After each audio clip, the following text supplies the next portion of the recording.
We are diving into the secrets of keeping a razor-sharp mind, irrespective of your age. Yes, and to do that, we're joined by a man who has a wealth of knowledge on the subject, Dominic O'Brien, a brain training expert and an 8-time world memory champion. Welcome to the show. It's good to have you. An introduction. I was thinking the same thing.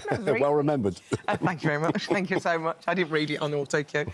So good to see you. So how did this all come about, and why did you start wanting to enhance your memory? Yeah, I was a bit of a late starter. I didn't start training till I was 30, and that's the reason for that was I saw a guy on record breakers, you know, Roy Castle, that's it, Norris McWhirter, back in 1987. He memorised a deck of cards, and I thought that's the most amazing feat of memory I'd ever seen. Yeah. So I thought, how does he do it? And I come from a long line of bridge players in my family, great aunts that told me to shush as I was running around the tables. They were trying to concentrate. Yeah. So like most people, I dealt out a few cards and I couldn't do it. And the disappointment was you can't remember stuff at face value.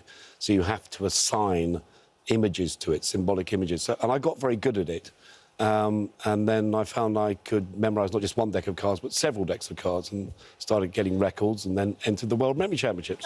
Bridge is one of those games I've always wanted to play, but I've just sort of never had the opportunity or never sort of, I suppose, had the motivation to do so.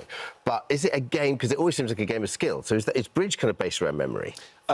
Yes, it's knowing what to do, knowing what the strategy is, knowing how many, what to call, that sort of thing. Guessing what your opponent's got as well. If you're dealing, then you've got the dummy, so you can see all the cards. But memorising cards does help, yeah. So can I just ask a question? So I'm just trying to put it in my head. So you would, so if it was the King of Spades, you might think of King Charles. King Arthur or something like that. Oh, King Arthur. Well, actually, the King of Clubs is a good one, so I think of Tiger Woods, because he's arguably the greatest golfer.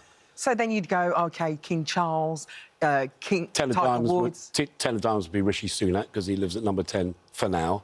Oh, wow. And then you've got Seven of Hearts would be James Bond. So, yeah, So you're really just memorising the pictures? Yeah, so I'm not seeing the cards, I'm seeing people. I use people, and they have actions and props as well. But even that's still very difficult to remember that in order. That's so incredible. Well, it's just a matter of conditioning your brain to do it. So it's all about coding and then encoding it in your brain. Can you turn off, like you always do? Absolutely, yeah. Oh, you can turn off? Yeah. So I was going to say, so you're 66 now, so how do you keep your memory so sharp? Well, I play games every day. I do Sudoku, I do Wordle, I do connections, you know, the grid with 4x4 that you see on TV. Yeah. Spelling bee, crosswords. So I try and do it as quickly as possible. Yeah. And then occasionally I'll try and memorise a deck of cards as possible, just to keep the wheels turning, that sort of thing. And you memorise how many decks of cards? 50? I did a record in 2002 here in London at Simpsons in the Strand. I memorised 54 packs of playing cards, which are shuffled into each other. Wow. And then dealt out just once. So that took a lot of organisation. It took me 12 hours to memorise and then another 3 hours to recite them all. Very, very exhausting mentally. Dominic, what research is there that training your memory can help things like dementia? Yeah, there's research coming out at York University. They talk about playing digital games, exercising your memory, because dementia is a big problem. It's the biggest killer now in the UK. It's taken over heart disease and cancer. So keeping the wheels turning here, playing digital games is very good for senior citizens as well. I read that story about the nuns. They all... I think I was reading about... The nun study, yeah. Yeah. Can you elaborate Yeah, that on was back in the 1980s with Professor Snowden. He befriended a group of nuns, about 600 of them altogether, because they were very convenient human white rats, because they all had the same lifestyle. Yeah. So he studied them, and they donated the brains to him afterwards. And what he noticed, that some of these nuns were still practising, teaching in their 90s. There were a few over 100. And he thought, well, these people should really be getting dementia by now. Yeah, and why are they not? And then when he looked at his brains, he had a shock, because some of them did have all the hallmarks of dementia, all the plaques, matting in the brain.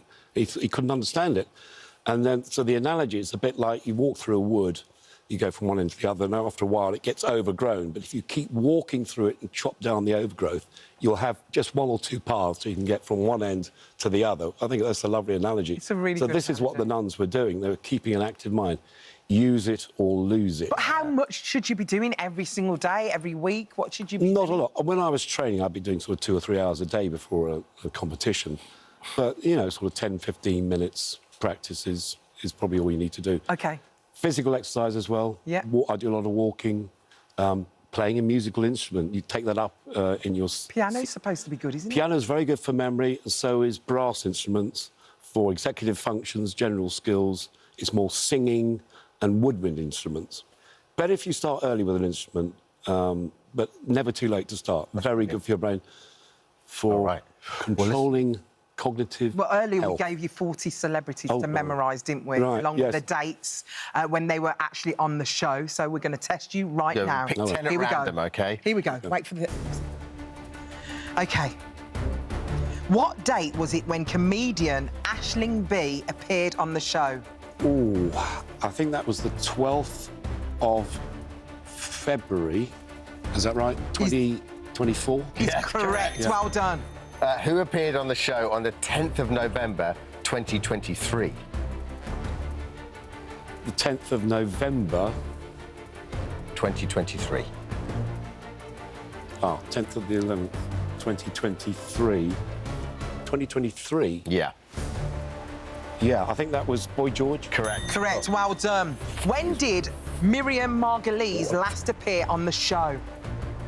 It was the 13th of something. I think it was the 13th of September, 2023. Correct. Who appeared on the show on the 18th of April, 2023? The 18th of April. 18th of April. Which celebrity?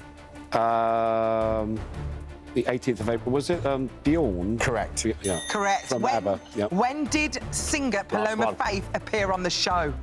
Last one. 26th of February, is that right? January. It's the only one you got wrong. January 2024. Don't worry. Good. You did Dominic, really well. come on, everyone. Well done. Wow. Thank you so much, Dominic. Lovely to have you with us, mate.